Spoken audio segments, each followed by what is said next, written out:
ज्योतिर्मयं शाश्वतं स्थानं प्राप्य विराजते विनमताम् अज्ञानमुन्मूलयन् पश्यन् विश्वमपीदमुल्लसति यो विश्वस्य पारे परः तस्मै श्रीरमणाय लोकगुरवे शोकस्य हन्त्रे नमः। तस्मै श्रीरमणाय लोकगुरवे शोकस्य हन्त्रे नमः। How many of you have never heard of Upadesha Sara? Oh, never heard. Okay. This is a beautiful text composed by Bhagavan Ramana Maharshi. How many verses this text has? It has only 30 verses. 30. This text is very useful for all the sadhaks. Bhagavan Ramana Maharshi was not a great scholar. He was a realized saint. He was more of a sadhaka. So therefore, in this text, you will find lot of pointers for our practical sadhana.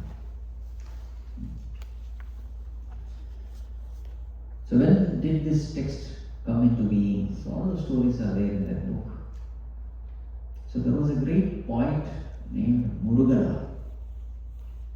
So he was writing a poetry based on some story of Shiva from Shiva Purana. So the story goes thus. So there were one group of ritualists, karmakandis. They were doing a lot of rituals. And they had gained a lot of supernatural powers also. But they wanted more powers. So they were just bent upon doing rituals. So Lord Shiva decides to teach them the right understanding. So what does he do? He takes the form of a young ascetic. So all these karmakandis, they were busy doing rituals. So he takes this handsome form, goes to their hut where all the wives are busy making all this kind of material for home. And seeing this handsome form, all the ladies got infatuated. They started following this ascetic. So all these rishis who were doing rituals, when they came back home, they found that their wives were missing. So they had that power. So they found that this young ascetic took away all of them. So then in search of this young ascetic, they all went to the forest. In the forest, there was a big fight. But Bhagwan, in no time, destroyed all their weapons. And that is the time when they understand that this is not a ordinary human being, he is Bhagwan himself. Now here, there is a portion where Lord has to give the highest knowledge to this ascetic. At that time, Murugana felt, I am not the right person for this. The right person is only a person who has realized that self. So thus, he comes and contacts Bhagwan Ramana Maharshi. So thus is formed this Upadesha Sara. First it was written in Tamil, but so that maximum people can gain the benefit, this was translated into Sanskrit. So thus we have this Upadesha Sara. Why is this text beautiful? This text is beautiful because all the main topics of Vedanta, of philosophy, is covered in this text. Very practical text. So what are the topics covered? Topic number 1, what is bondage? What is bondage? What is the nature of bondage? How do we get bound? Number 2, what is liberation? We talk of moksha, mukti, salvation, enlightenment. What is it? What is the nature? What is that experience? So what is bondage? What is liberation? Naturally the next question should be, how to get rid of bondage and how to gain liberation? Sadhana, the spiritual practices. In brief, in capsule form, beautifully, all the important yogas are mentioned. Bhakti Yoga, Karma Yoga, Jnana Yoga. Again, the important practices like puja, japa, dhyana, all that is mentioned. Again, even pranayama, how pranayama can help us in progressing spiritually. This topic is also taken up. Another problem is we have so many philosophies, especially in Hinduism. Dvaita, Vishishta Dvaita, Advaita. How all these philosophies are talking about the same thing. And from their own standpoints, how all these philosophies are right. That topic is also taken. And finally, this text concludes saying that the greatest austerity in this path of spirituality is effacing one's own ego. Knowing one's own true nature is the purpose of our sadhana. So this text is very famous for what is called as self-enquiry of Bhagavan Ramana Maharshi. Ramana Maharshi is known for this. Who am I? This question. This was Bhagavan Ramana Maharshi's central teaching.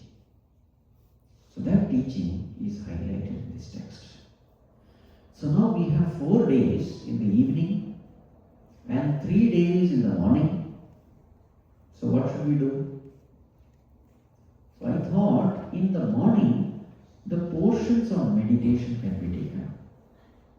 The important, the core teaching, especially the self-enquiry portions that is associated with meditation, that we will take up in the morning.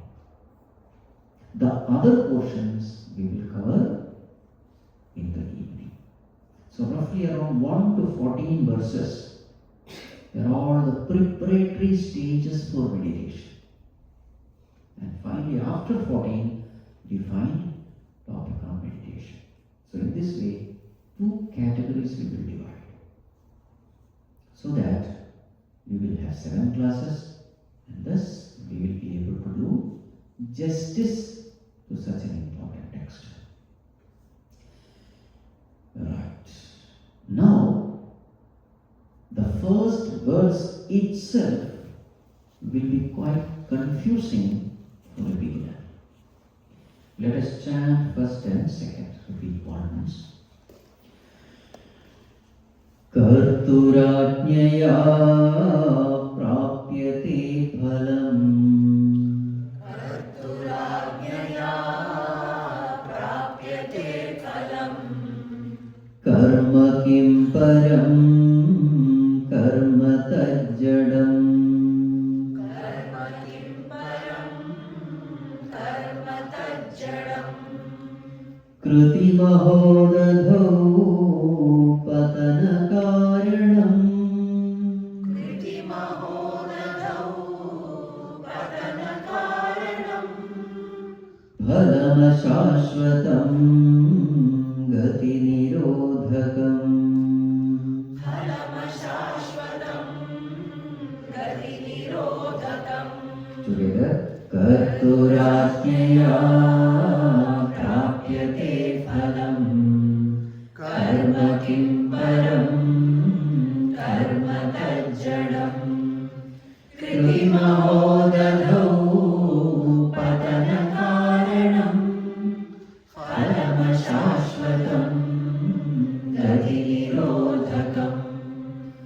Phalam shashvatam gati nirodhakam. To the point in the beginning itself. First of all, we have to understand what is bondage.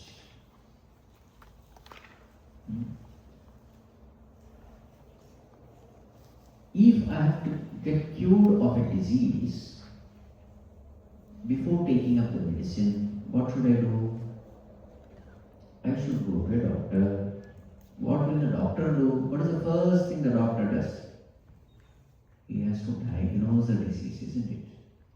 I am not feeling well. You can go to the doctor. No, not feeling well means what? There are so many ways in which one need not feel well. Varieties of diseases are there. So the first thing the doctor does is try to find out what is the disease with which this person is suffering from.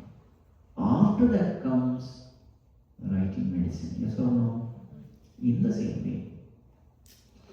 First of all, we have to understand, why am I suffering in life? Oh, Swamiji, I don't suffer. Then this text is not for you. This text is for a person who is suffering and who is aware that he is suffering and he is trying so many ways but he is not able to come out of suffering. This is the minimum qualification. Okay. Now the first verse itself says, Karma kim param. How can action be supreme? Criticism of action.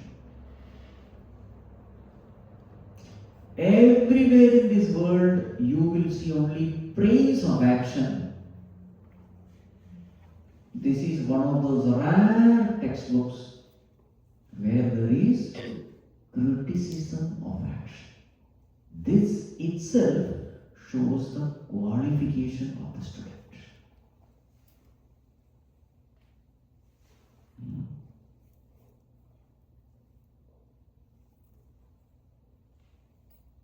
Spiritual instruction is not meant for everybody. Suppose there is a lazy person. What is the instruction you have to give him? Don't give him the instruction to meditate. What will he do at the seat of meditation? Tamasic person, he will go to sleep. He will say meditation is wonderful. That is not meditation. He will misunderstand meditation, correct?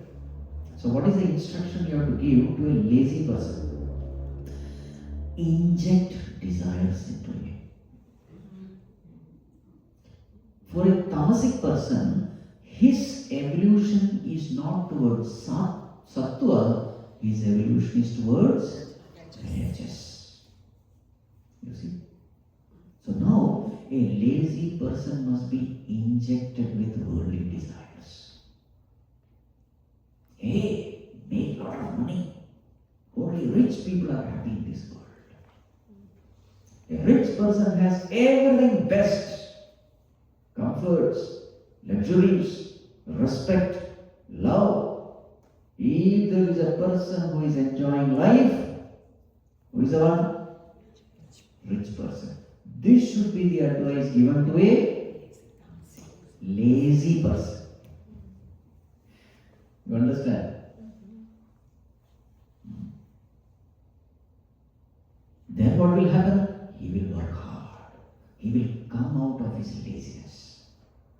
He will work hard. And with lot of hard work, a time will come when he will make a lot of money also. Again, when he is a rajasic person working hard, again, don't give spiritual instruction.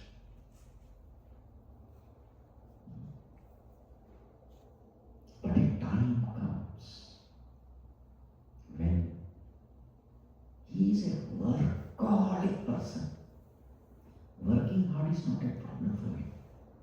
And because of his hard work, he has attained everything in life which could be attained with hard work.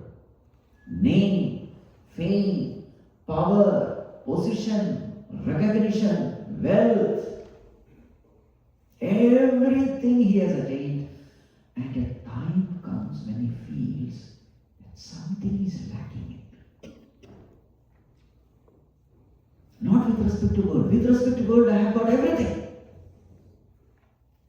But there is something lacking. I still feel that I am hollow.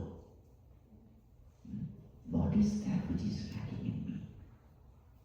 Once a person has reached to this fag end of rajas,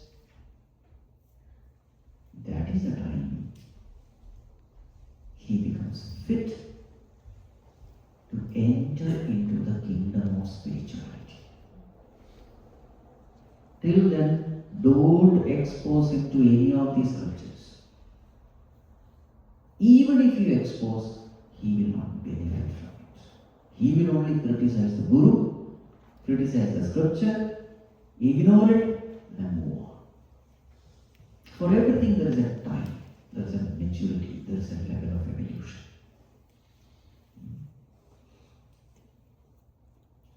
text is not meant for a tamasic person.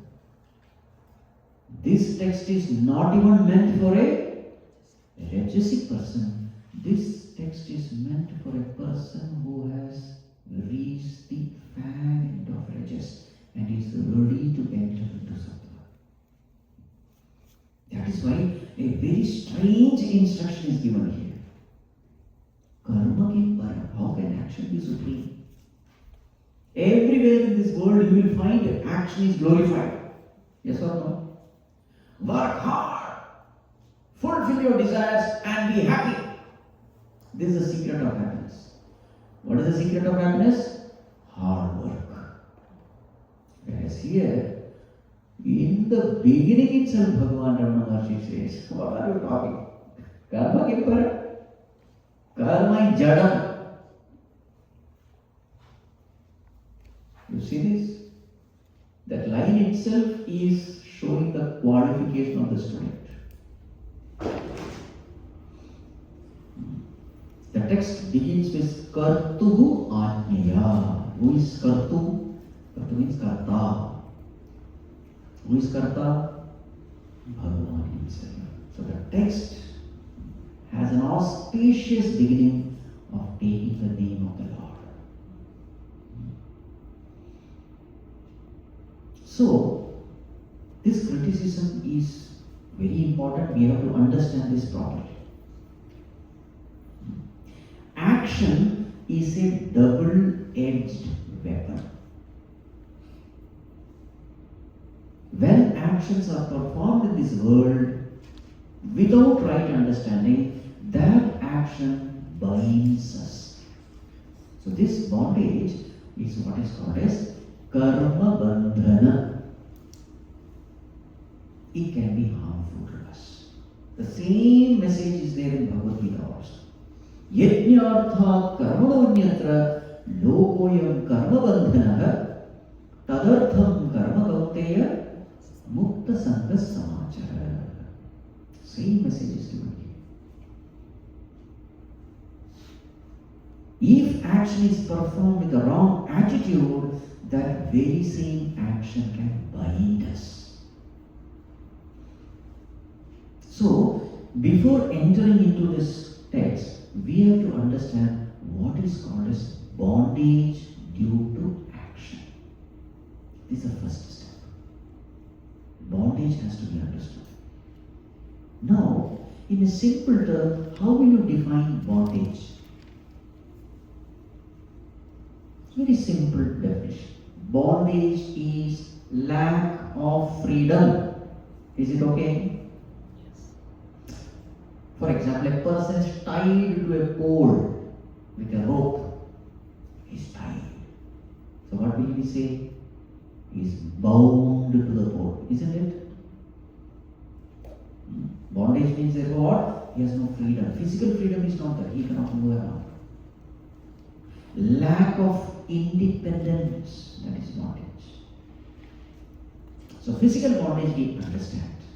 Now scriptures talk about what is called as psychological bondage.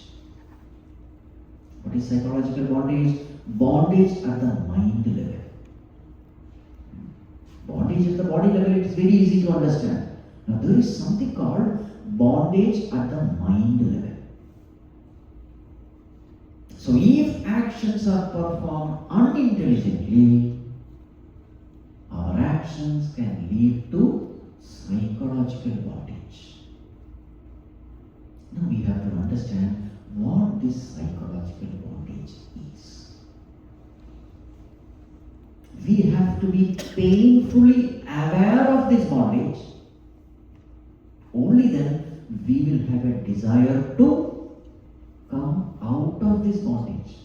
This desire to come out of the bondage is called, technically, mumukshutva. Desire to come out. But that desire to come out will not happen unless I become painfully aware. Not just aware. I should be miserable in that awareness. That misery will create a desire to come out. I'm going to make you miserable. Okay? This is an auspicious misery. Because the end result is auspiciousness. So now, let us try to understand how our own unintelligent action leads to psychological blockage. Now, what is our inspiration to perform action? So in life, we find that whenever I work hard, I get my desires fulfilled, and when I get my desires fulfilled, I become happy. Correct? Philosophy of life. Get your desires fulfilled and be happy. How to get your desires fulfilled? Work hard. Work hard, get your desires fulfilled, and be happy. Life equation. Is there any problem with this equation? No. Very straightforward. Innocent looking equation. Because this is what we find throughout our life. A baby works hard and he gets whatever. What is the hard work of a baby? Loud cry. Balanam balam rodanam, it is. Loud cry is a hard work. Then mother comes running and she does whatever they do. And as we grow, in the school also we find work hard, get good marks, good rank, and happy. Correct? Work hard, get a good job, good salary, and happy. Work hard, business flourishes, and happy. Therefore, this appears to be a beautiful equation. Work hard, get your desires fulfilled, be happy. Now, the scripture says, beware. This equation is quite dangerous. Why is it dangerous? Because it will lead to bondage. How will it lead to bondage? Can you logically explain? Yes. Now tell me, how much happiness do you want? Finite or infinite? Any doubt? All of us, we are looking for infinite happiness. How long do you want happiness? Eternal. So, infinite happiness for infinite period of time. Yes or no? Whether we are getting it or not, that's a different question, but we desire this. Now, point number 1. Every action is finite. Do you agree? Yes. Every action is finite because our abilities are finite. Every action is performed within finite space, within finite period of time, with finite instruments. So therefore, every action is finite. So therefore, the result of every action will be finite. If result of every action is finite, the joy born out of that result should also be finite. So when that result ends, what do we tend to do? Assuming that you are getting the result and assuming the result is joyful. What do we tend to do?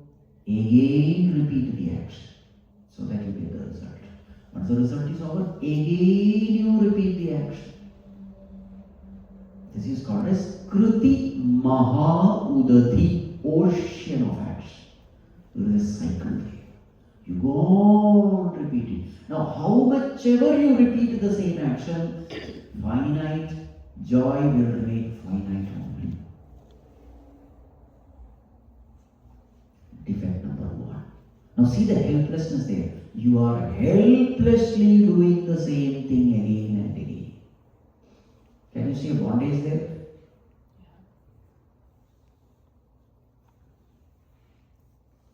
Second one.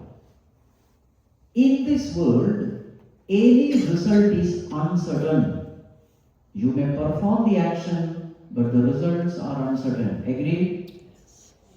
Now, when the result is uncertain, what kind of emotion you go through? Tension, worry, anxiety, stress. Yes or no? I badly want something, but I don't know whether I will get it or not. You are stressed. You are tensed. Can you see a bondage there? I don't want to be tensed, but I am helplessly tensed. You see the helplessness there. I don't want to worry, but I am helplessly worrying. I want peace, but I am not able to be peaceful. Can you see a psychological bondage there? You have to understand this. There is a reason why there is tension, worry, anxiety. There is a science. First, we have to understand the cause. Only then we can get rid of it. Whenever I am performing a result-oriented action, depending upon the attachment towards that result, I will go through all these negative emotions. I don't want these negative emotions, but I helplessly go through it. That helplessness is called bandhana. That helplessness is called bondage.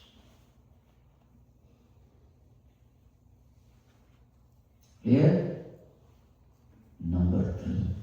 Wherever there is a desire for sense object, desire for some worldly object, you will find that desire, that karma, will express in so many other ways.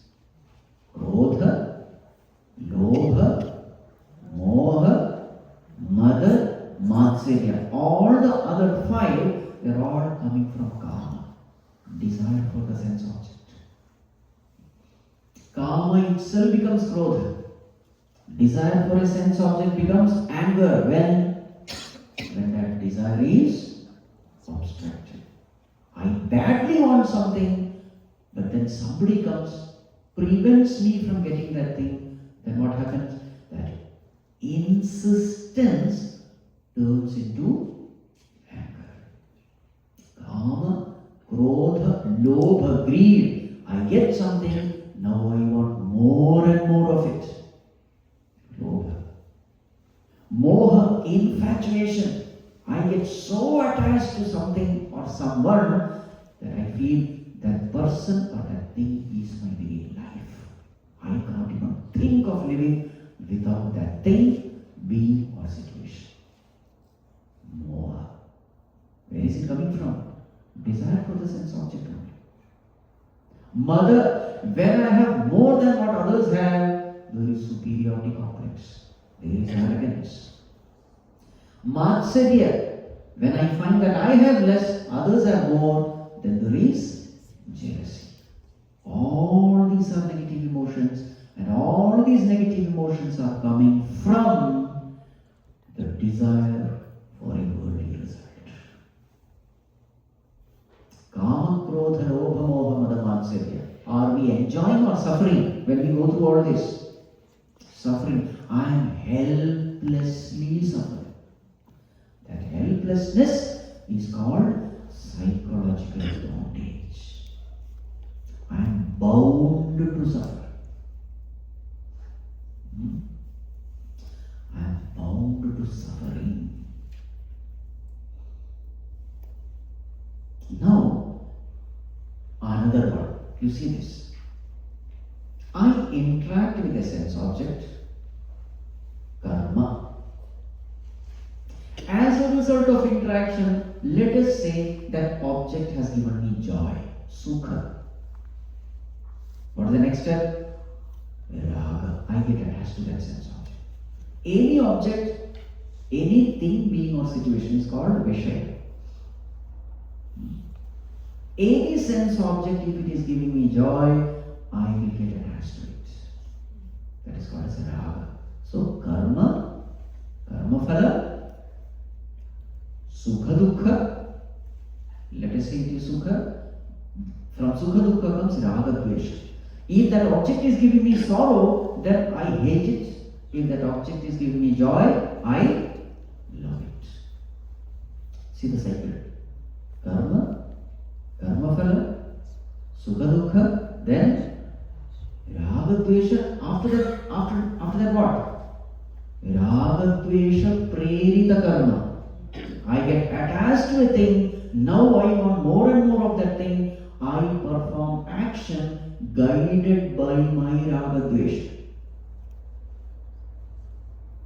Now there is a vicious cycle that is getting formed now.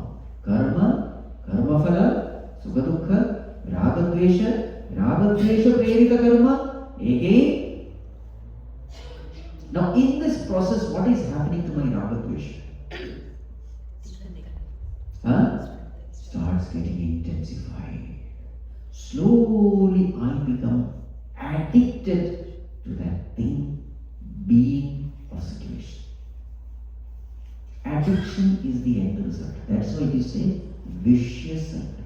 Now addiction, is it bondage or is it freedom? Addiction means what? Without this thing I cannot live. You see, psychological bondage. Chain smokers, drunkards, drug addicts are all very clear examples. But there are so many psychological addictions in different fields. But where did these addictions come from? It is all coming from this philosophy only. Now, a little more subtle.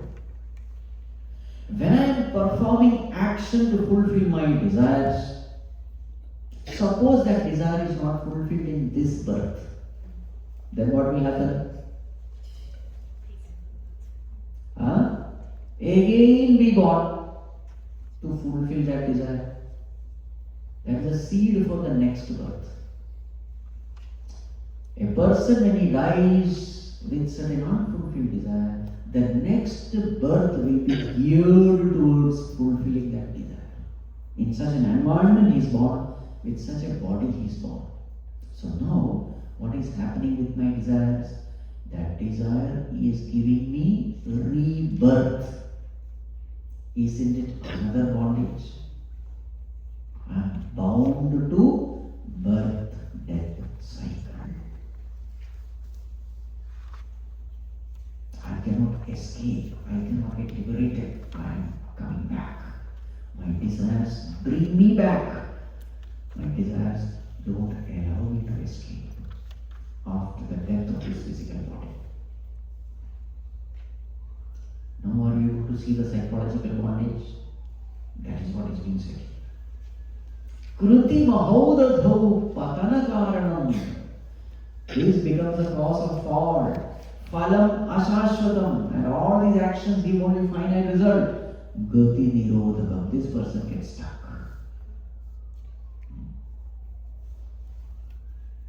Every sense object has got three defects.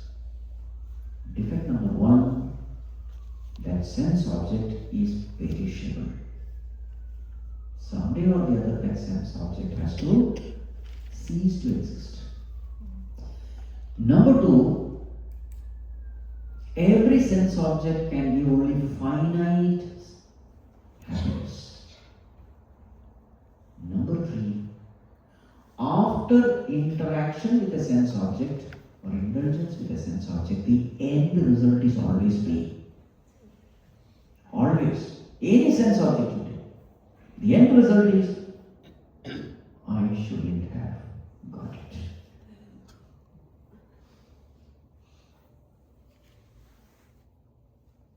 Right? That is what is called as Gati Nirodhaka. Now, when I find pain in one sense object, I think maybe this is not giving me happiness or something else will give me happiness. Then I choose another one. Life after life, birth after birth. Get stuck. Now, the million-dollar question is, what is the mistake that I have done? What is the mistake that I have done because of which I am suffering in this world?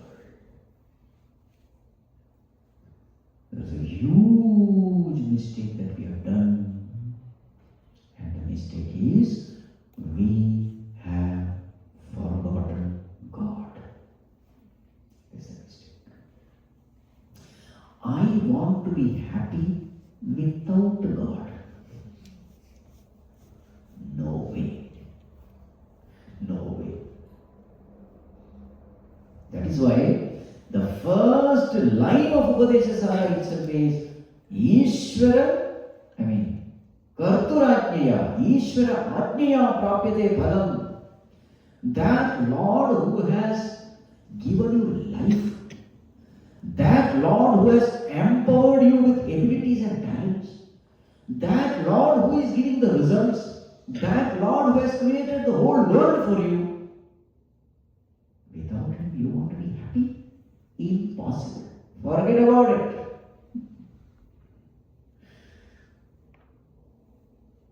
So let us start from the scratch now.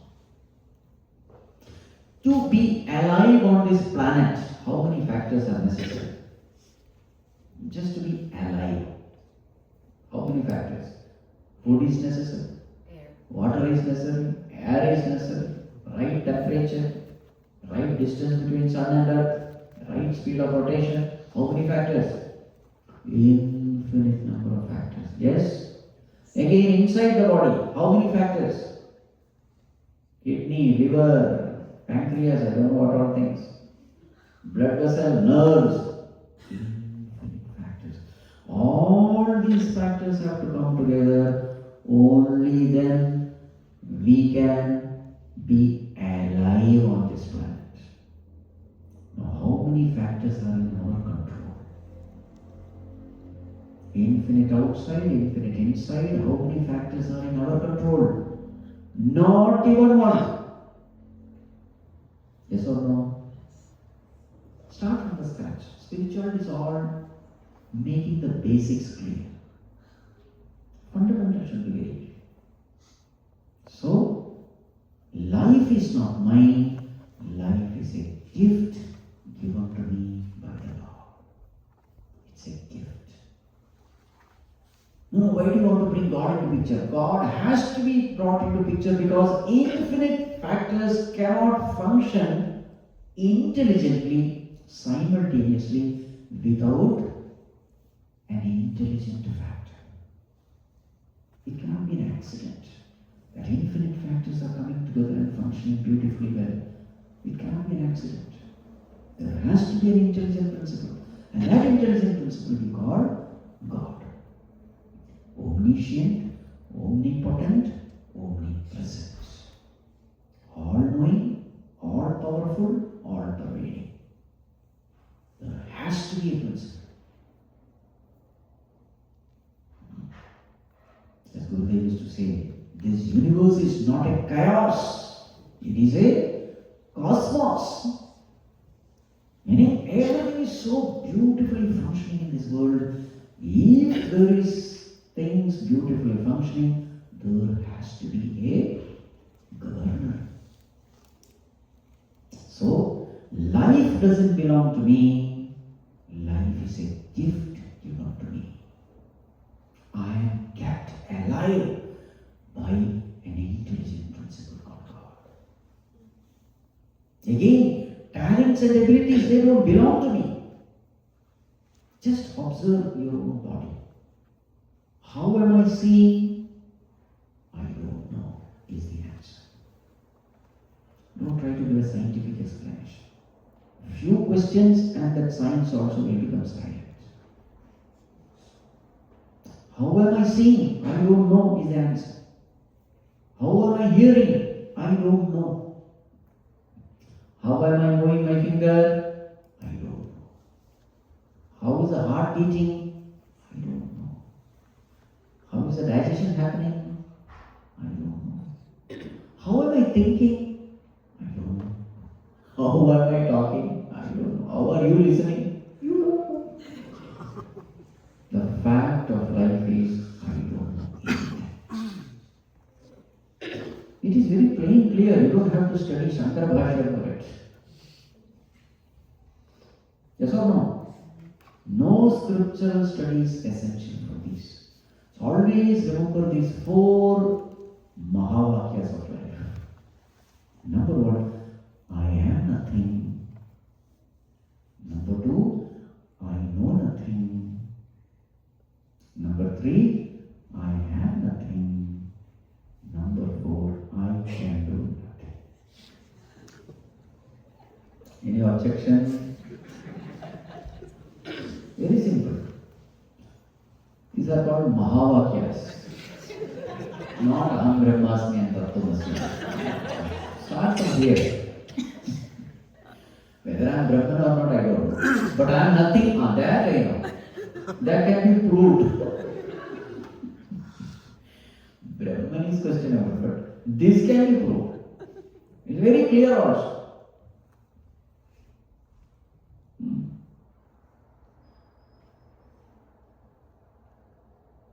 Ishvara, ಏನದು ಕರ್ತುರಾಜ್ಞೆಯ ಪ್ರಾಪ್ಯತೆ ಫಲಂ.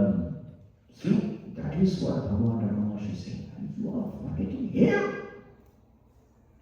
And you say action is supreme. And to do that action, number one, you must be alive. Who is keeping your body alive? Karturajnaya. The action which you are performing, how many factors are necessary for that action to happen? Limbs have to be healthy, instruments have to be there, life has to be there, an environment has to be there where you can interact with that sense object. All these factors have to come in order for you to perform that action. How can action be supreme? And now you are saying, work hard and be happy. To work hard, there are so many factors necessary. Yes or no? And you forget the most important fact. God, who is enabling you to work hard, who is giving the inspiration from within, who is taking care of all the factors because of which you are able to work hard.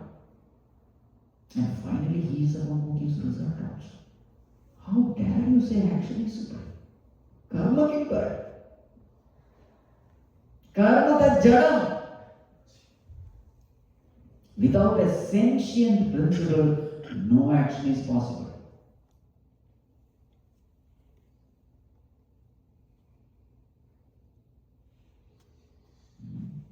Now, suppose you are successful in your field of profession. How much percentage of credit can you take for yourself?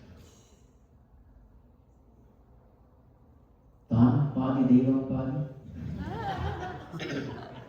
So I 50% credit for myself. 50% yes, God, I accept. 50% God, 50% me. My God, Swamiji. Lot of sweat and pride.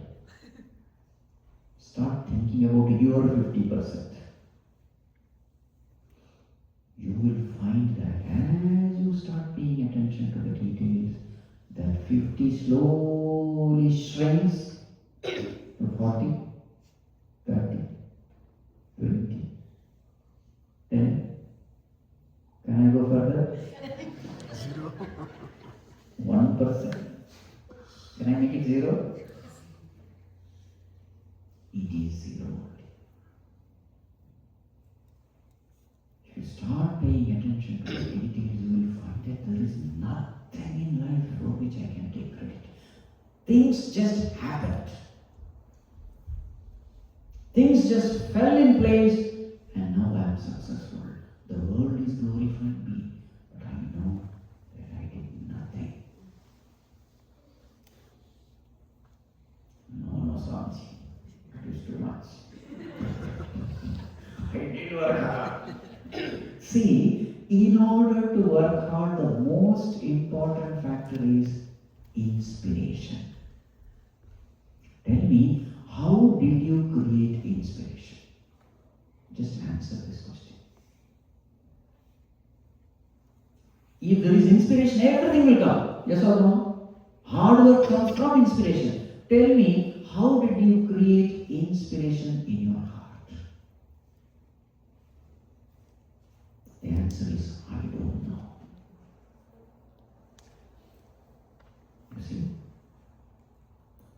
So from the standpoint of action, liberation means from the depth of your heart you are saying, God, you did everything, I am only an instrument in your hand. Not lip service. God, you did everything. Sometimes they call it, Swamiji, by your grace everything I have. This person clearly knows Swamiji is no room. Sweetly they say, but from the depth of the heart, can you say this, God? Not even 1% I deserve credit. Everything is because of your grace. If you can say this from the depth of your heart, you are liberated. But somewhere you will know. I also had a role. Maybe less, but I am not insignificant. I am not non-existent. You also exist. You are giving life to your ego. Actually, it has no life. Jadam. But I said, no. How can I be Jadam? From the highest standpoint, ego has no existence. It is like a shadow. Do you give any reality to your shadow? No. God alone exists. God is misunderstood as my existence. This is the highest truth. I think I exist. Actually, what exists? God alone exists. I have misunderstood God's existence as my existence.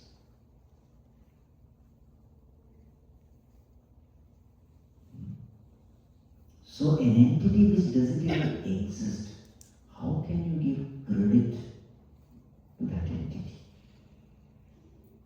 For your success, how much credit will you give to your shadow? In the same way.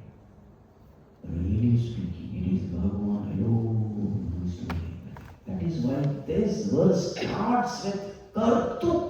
Kartu means Karta, the doer, the one who is doing everything. Therefore, the name of the Lord is apt, the doer of everything.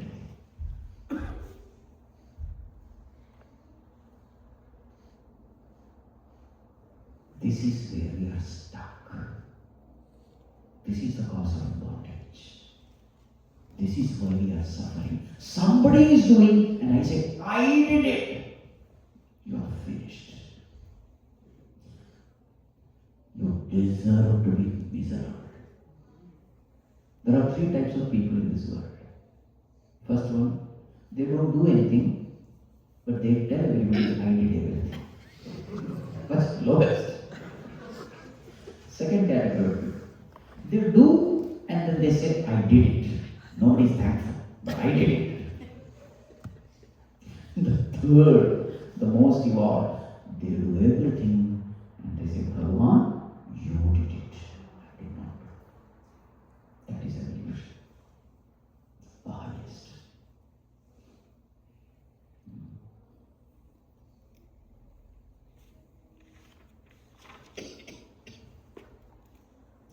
Clear? So now the question is, how to correct my life?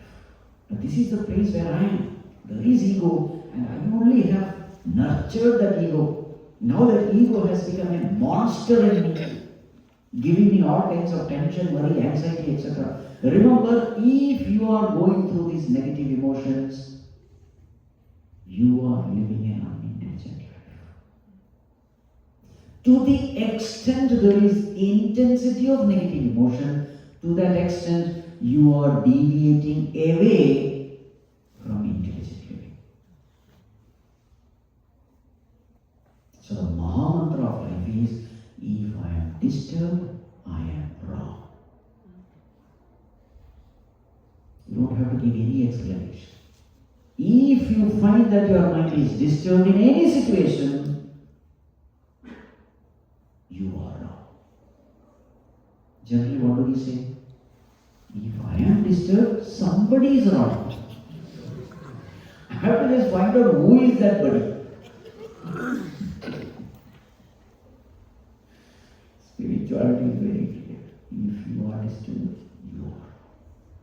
Because Ananda is your nature. If you are going away from your Ananda, it simply means you are making some wrong decisions, wrong thinking. Wrong thinking is the cause of disturbance. Right thinking is the cause of peace.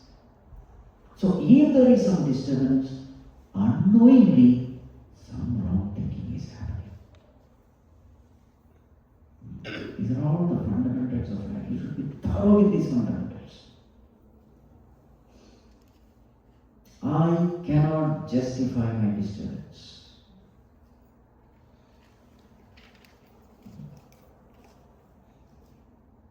So now, what is the right way of living? So here comes the entire essence of Karma Yoga summarized in the third verse. Let us chant that. Ishwararpitam nechaya kritam. Ishwararpitam nechaya kritam. Chittashodhakam mukti sadhakam. Chittashodhakam mukti sadhakam.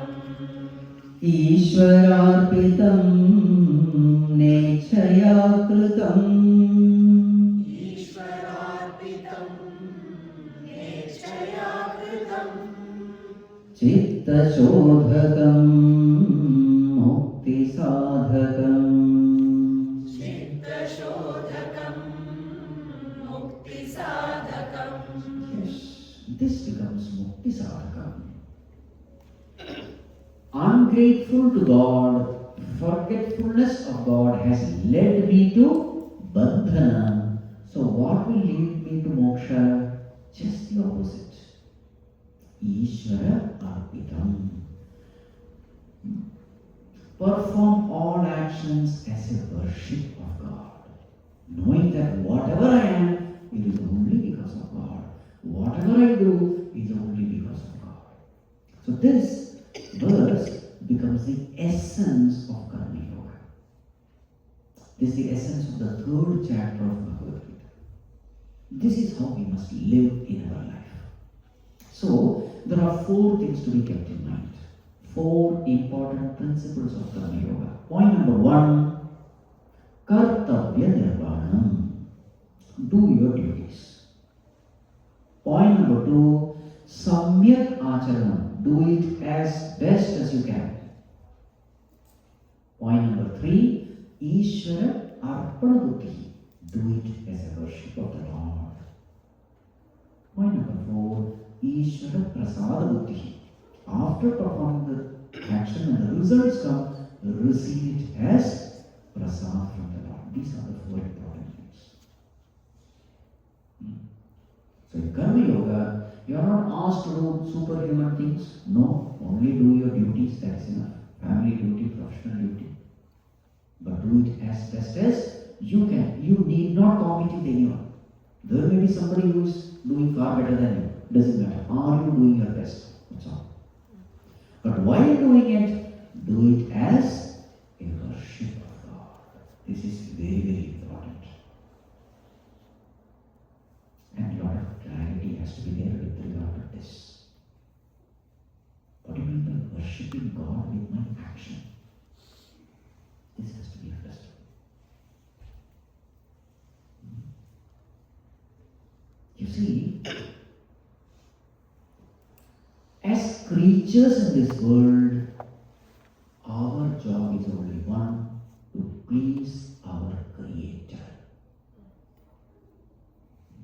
This is our job.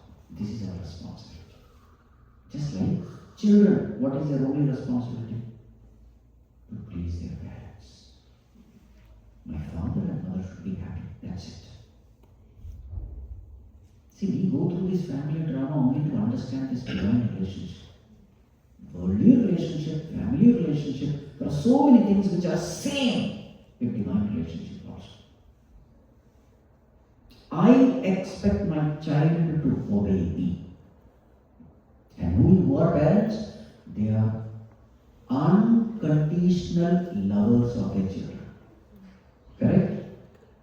They love their children unconditionally. They are well-wishers of their children. So children, they have to ensure only one thing. Am I making my parents happy? That's all it is. Many times I may have to do what I don't like. Many times I will have to do what I don't like and not do what I like.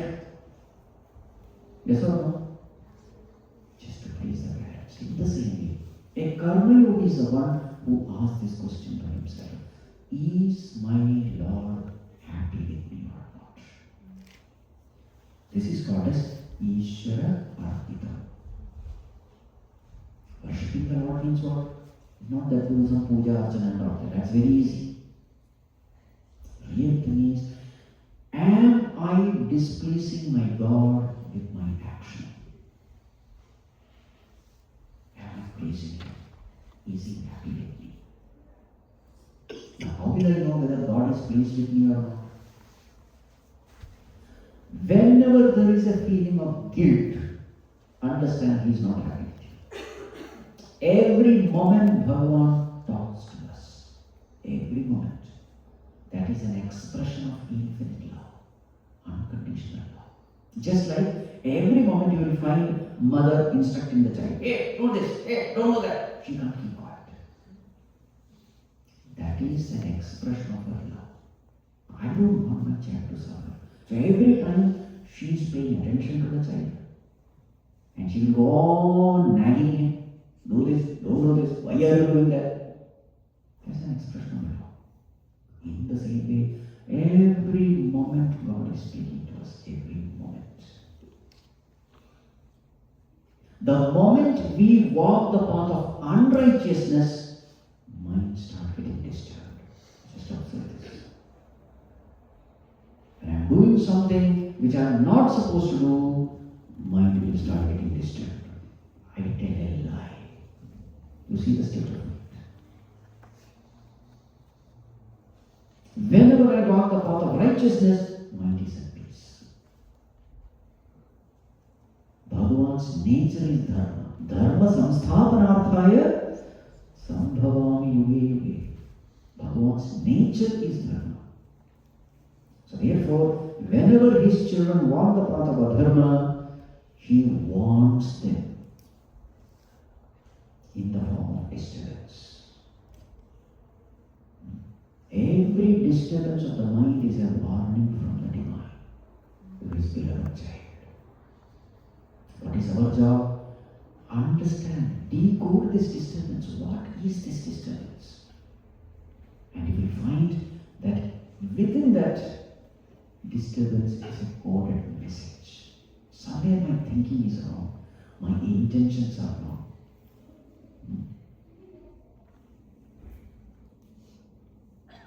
You always find that whenever you become selfish, mind gets disturbed. Whenever you become selfless, mind is at peace. Try to decode, why am I getting disturbed? It's a beautiful sadhana to be done. The more and more you understand, the more and more you start loving God. Because you come to know that there is somebody who is always with me, guiding me. And what is my job? Listen to Him, correct myself.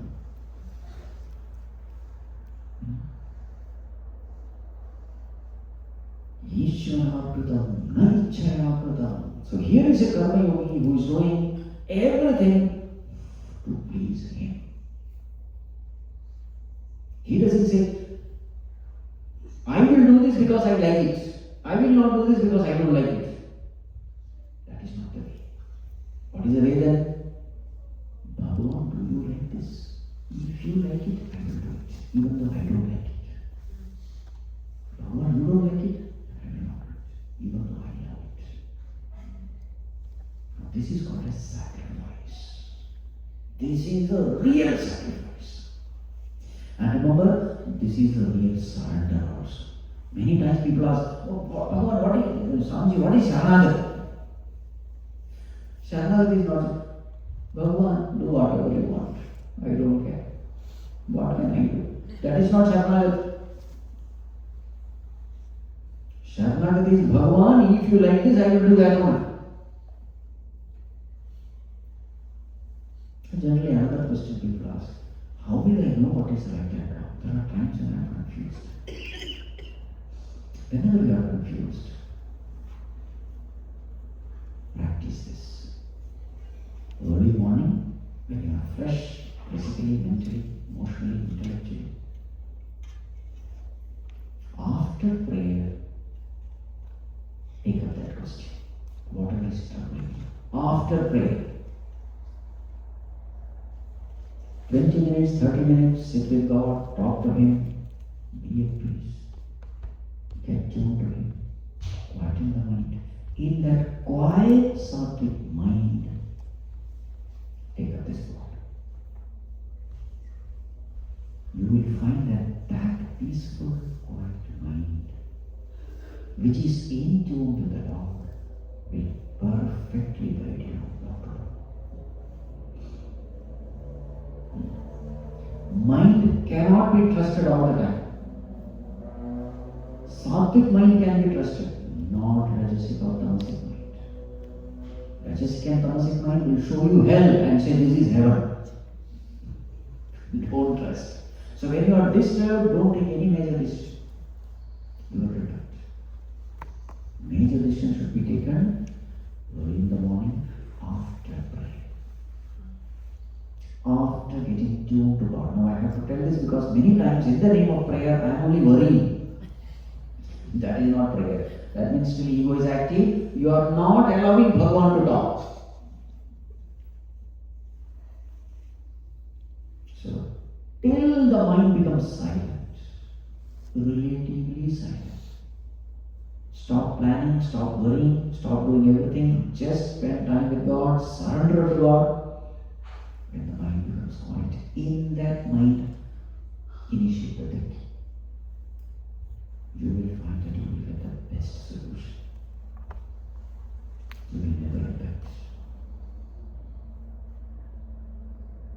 This is how you have to seek guidance from the divine. So now, suppose your life is like this. Bhagavan, I am living for you. I want to please you. You are my creator, therefore I will do everything only for you. This becomes karma yoga.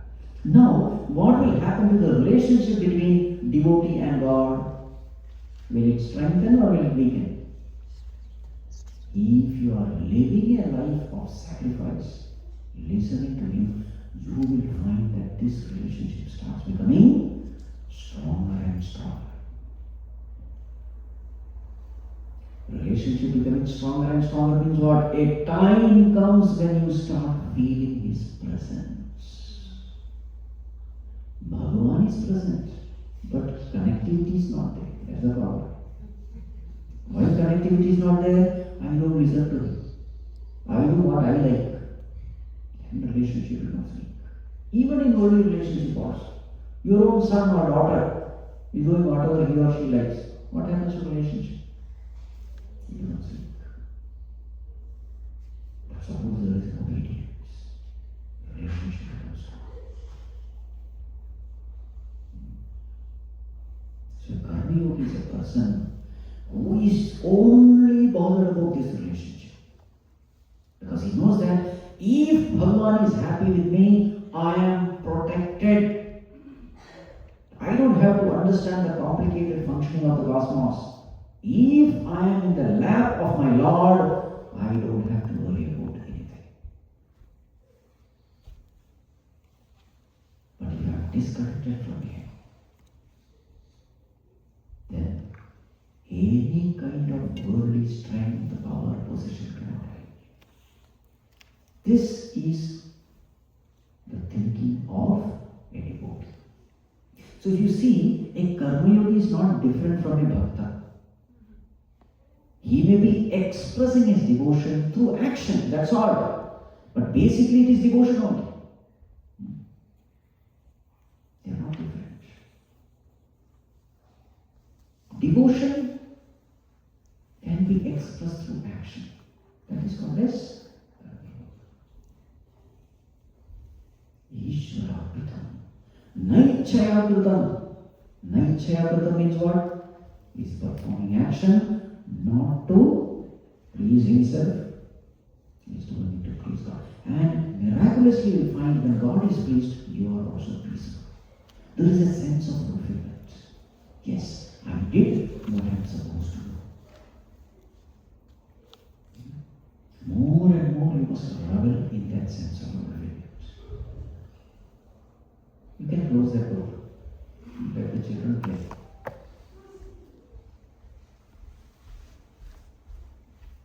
Don't stop their playing. Close the door. That's enough. Yeah.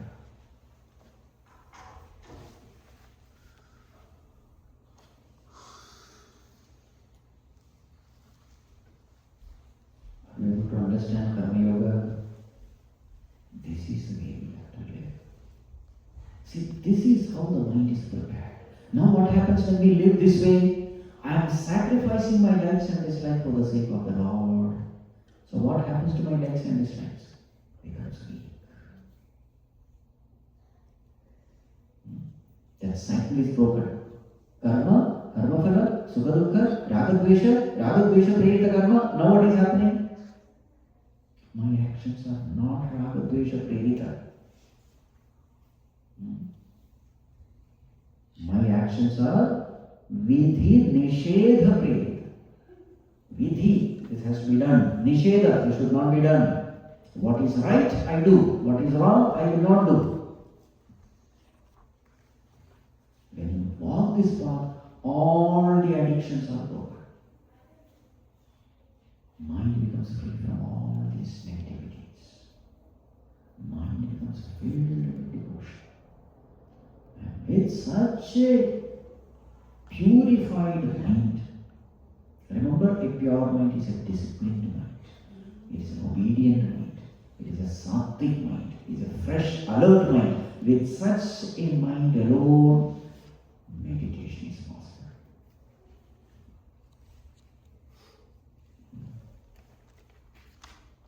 This is a way to live our life. But on the other hand, if we live a life, I work hard, get my desires fulfilled, I'll be happy. Very soon you'll be miserable. That is not the equation of happiness at all.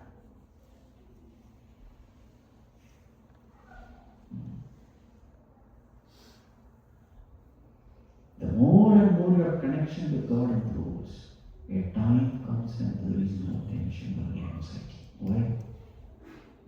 You know, if God has given me this work, He will also empower me to fulfill this responsibility. I don't have to worry. That's the lesson we have to learn from Sundarkand. Hanumanji did not take the initiative of jumping the ocean and water. It was Jambavan who said. Hanumanji was sitting quietly in a corner.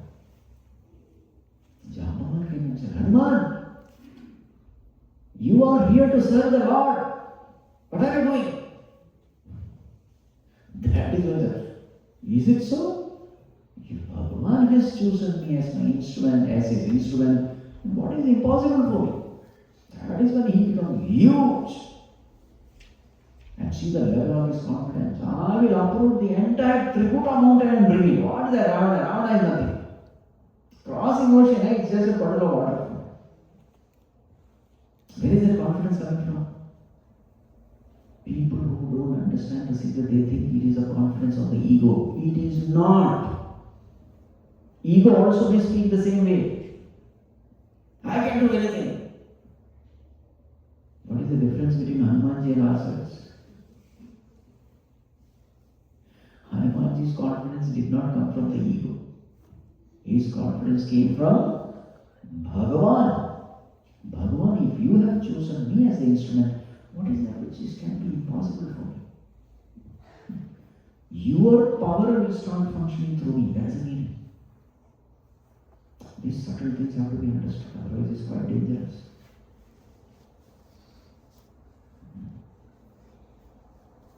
Finally, after burning Lanka, crossing ocean, everything, when he came back, and Bhagavan himself was praising him, "Oh Hanuman, how could you do this?" Hanumanji fell at the feet of Bhagavan and said, "Bhagavan, I am just a monk who knows only to jump from one branch to another. Everything you did."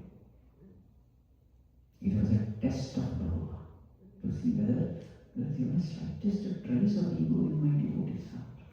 But as a test. And Hanumanji passed with flying colors. He fell at the feet of Bhagavan, lifted him, hugged him, and made him sit next to him. You see, then Bhagavan gives himself to that devotee. So, karma yoga is this. This is the way we have to live our life.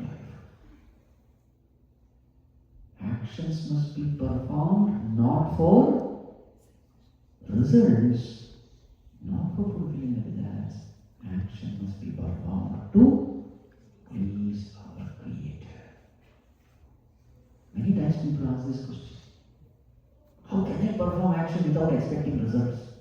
Karmanyavadhikarasya ma phaleshu kadachana. Arey, result is my inspiration. This is the answer. Of course I want result. But what kind of result? Spiritual result. Bhagavan, with every action my love for you should increase. My devotion should increase. My relationship with you should increase. I should feel your presence. For that I am performing action. There is a result. Not the material result, but we like it. Not that. But spiritual results. That is karma yoga. That is the way to live. So this is the mistake we all commit. So Bhagavan Ramana in the beginning itself corrects us. Like a true physician pointing out the disease. More of it we will see tomorrow. Om Sarve Bhavantu Sukhinah Sarve Santu Niramaya Sarve Bhadrani Pashyantu Ma Kaschid Dukkha Bhag Bhavet Asato Ma Sadgamaya Tamaso Ma Jyotirgamaya Mrityor Ma Amritam Gamaya Om Purnamadav Purnamidam Purnat Purnamudachyate Purnasya Purnamadaya Purnamevavashishyate. Om Shanti Shanti Shanti. Hari Om.